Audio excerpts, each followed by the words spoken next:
Hi, I'm Nikki from Teaching Autism and welcome to the Autism and Special Education Community Podcast. Are you an autism or special education professional? Are you a teacher or therapist looking for support and new ideas? You may even be a parent, family member or carer. This podcast is perfect to help you find out more information, support and get some of your questions answered. Hello and welcome to my Teaching Autism and Special Education Community Podcast. This is my first episode of the podcast and I am so excited to have you along for my podcasting journey. This podcast is perfect for anyone who wants to find out more information about autism and special educational needs. You can listen in if you're an education professional, therapist, parent, family member, carer, friend, or even an autistic individual yourself. I want this podcast to be meaningful, fulfilling, and full of information that you can take away and put to use.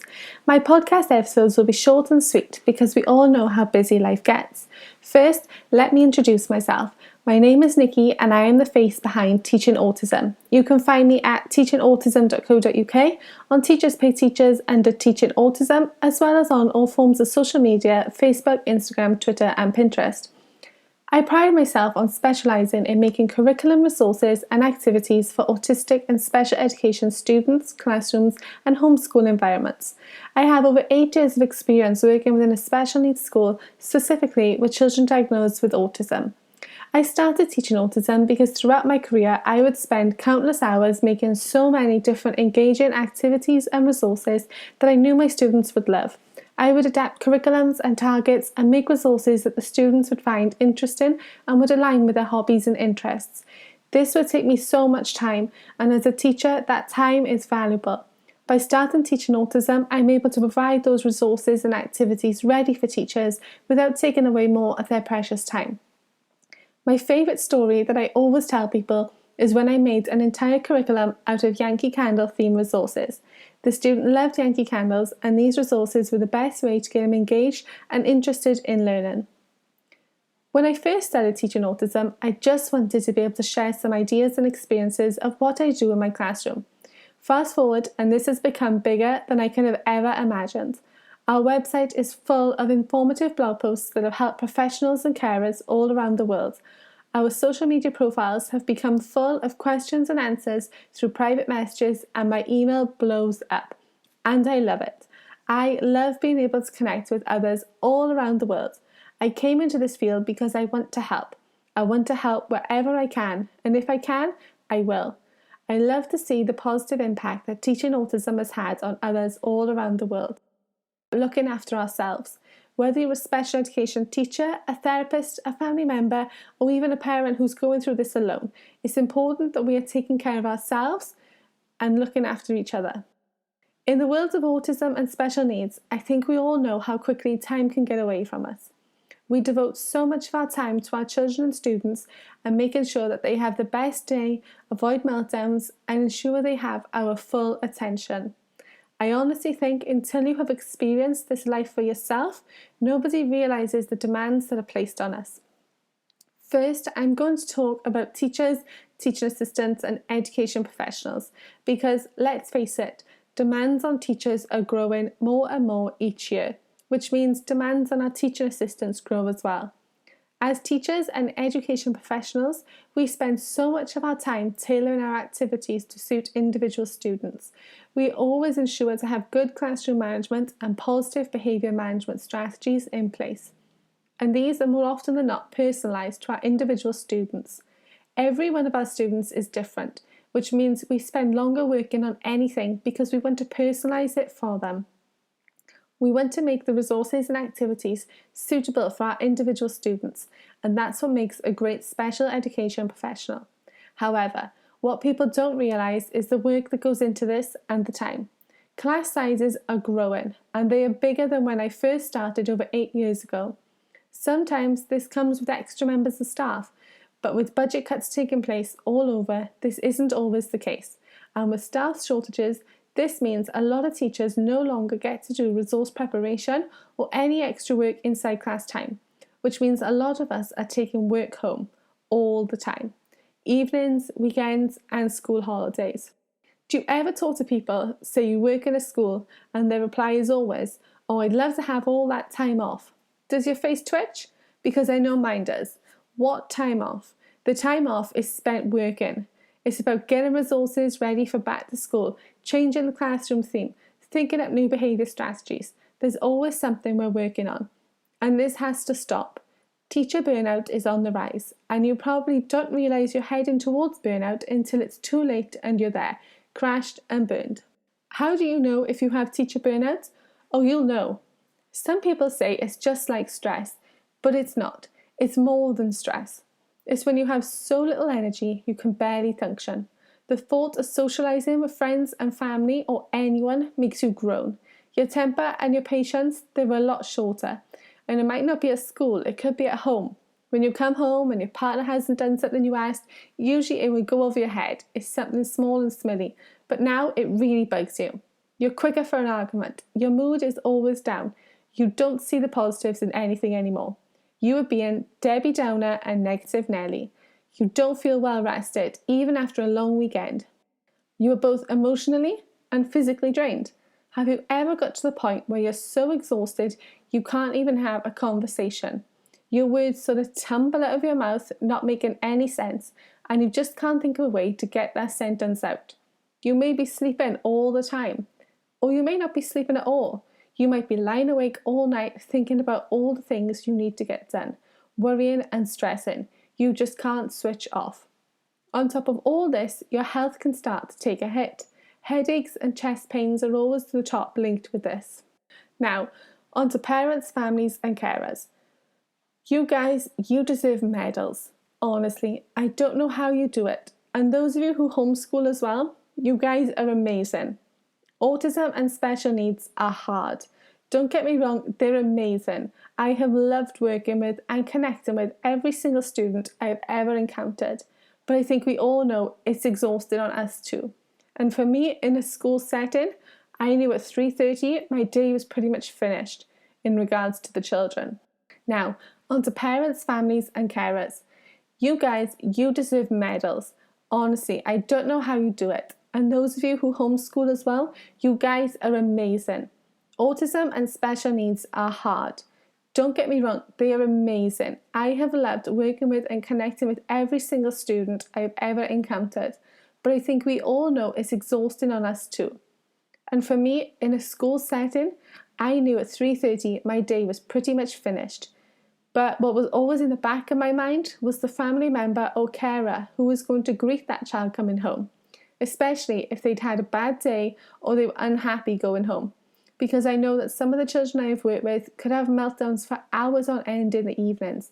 And I've known children in school to have not a single behaviour in the classroom because they save it all for when they go home. And it's parents, carers and family members who deal with that. I think when we all imagine our lives, starting a family, having a baby, I think it's safe to say none of us ever imagined the situation that we find ourselves in now. Through my work, I get to meet so many families who have just had a new diagnosis, and it's hard.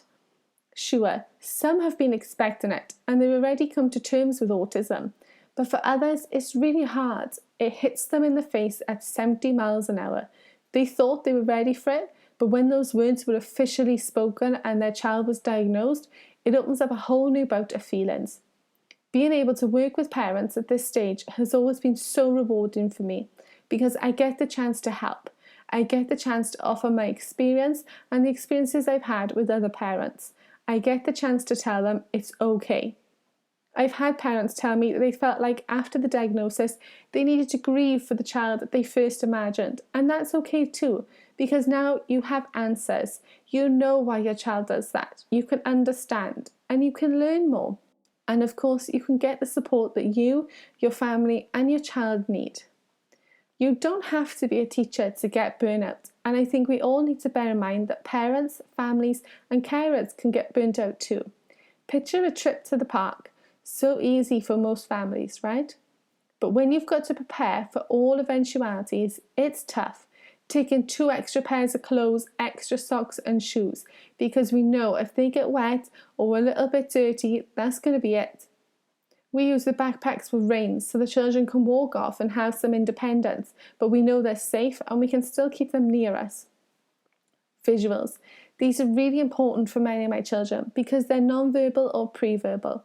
These visuals add that extra level of understanding. Preparation for where we are going. Planning in advance for any diversions or situations that may happen. Have you ever been stuck in a traffic jam for 2 hours with an autistic child who cannot cope with waiting? It's tough. Toys and rewards. Things to occupy your child. Fidget toys. Snacks for if they're hungry. A lunchbox if you know they'll struggle to eat things when you're out. All of this for a trip to the park. By the time you get to the park, your brain has been in overdrive already. Now you're on a new mindset. Looking around the park, checking for exits. Are there any other small children around? Are there any triggers anywhere? Animals, puddles. Can you see how much your brain is working already? And then you go home or you go somewhere else and your brain is in overdrive again. You might be so exhausted that the thought of going out again fills you with dread. You might get stress headaches. You're struggling to sleep at night with the thought of plans for tomorrow. You've made yourself overtired and you can't switch off. So you can see how easy it is for you to end up burnt out and exhausted. So now that we've discussed burnout, I'm going to share some of my favourite ways to help avoid burnout or what to do if you have it. And this is relevant for everyone. First, make yourself aware. By listening to this episode, you're already making yourself aware of what burnout could look like and the different ways that it could present itself to you. Next, take care of yourself. I know this is hard. I know it's even harder if you're a single parent or you're the main caregiver for your child. I know. But try to find time and make this high on your list. Set it as a priority and get yourself into a routine of doing one thing a week to look after yourself. It doesn't have to cost money and it doesn't have to take a lot of time. It could be a hot bubble bath and a face mask. It could be going for a walk along the beach or your favourite walking path. It could be going out for food with your partner, just you two. But you have kids? That's okay. Find a babysitter. Ask family if they will help you out. Look for local respite options. There are some great respite options where someone can take your child out for a few hours a week. That gives you enough time to do something for yourself. Are you wary about strangers? Ask your child's school. Many of their staff may be looking for some extra money each week, and then you have the added bonus that it's someone who knows your child already. If you're a professional working in a school, take a good look at it. Do you have a good support system? Do you feel supported by your management? Are you appreciated by them? How do your colleagues treat you? If any of the above come out with a negative answer, or if you feel anxious in work, it's time to look elsewhere. I know, change is scary, but the longer you spend in a negative place, the more your mindset is going to turn negative. Look elsewhere. Find a school that will support and appreciate you. When you have a supportive team around you who will help you with the work you need to get done, immediately your workload and your stress will become lighter. Find a management team who will do all they can to support you. And again, it's all becoming lighter for you. Consider the atmosphere. What is the atmosphere in your classroom, school, or home like? Is it filled with positive or negative energy? Like I said, if you're surrounded by negativity, that's going to manifest itself into your mindset. If you have a negative atmosphere around you, change it. Look at things in a more positive way. Instead of thinking, oh no, I have to take him to the park and it's going to be so hard work, think of it as, what can I do to make our trips out easier? Could I put together an out and about backpack and have this always prepped ready for our trips out and just add snacks and a drink on the day? How can I make the trip to the park more fun? Change your mindset. Always look for the positive. Make yourself a board. This could be in your classroom or at home. Split your board into 2. On one side, put 5 photos of things you are grateful for that you currently have. On the other side, put 5 things you want to achieve this year. They don't have to be big things. They can literally be small as you like. Look at this every day. Are you homeschooling and finding it exhausting? You don't have the energy to make it fun anymore. You're wondering why you're doing it. Print out a photo of you and your child having fun in one of your homeschooling sessions and put it on your grateful side. Look at that happy photo every day. Look at the difference you are making to your child. As a teacher, make a memory box. Every positive and supportive card, note, or picture you've ever received from parents, families, or students themselves, keep them in here. When you have days where you just can't picture being a teacher anymore, look in that box. Look how many lives you've touched. Don't quit being a teacher. Try something else. Try a different school. Try a different grade. Work and life balance. This is for you parents and carers too. You cannot pour from an empty cup. It is okay to have time away. It's okay to sign your child up for respite. It's okay to leave them with a babysitter. It's okay to put yourself first. Do not have mom or dad guilt. Do not have teacher guilt.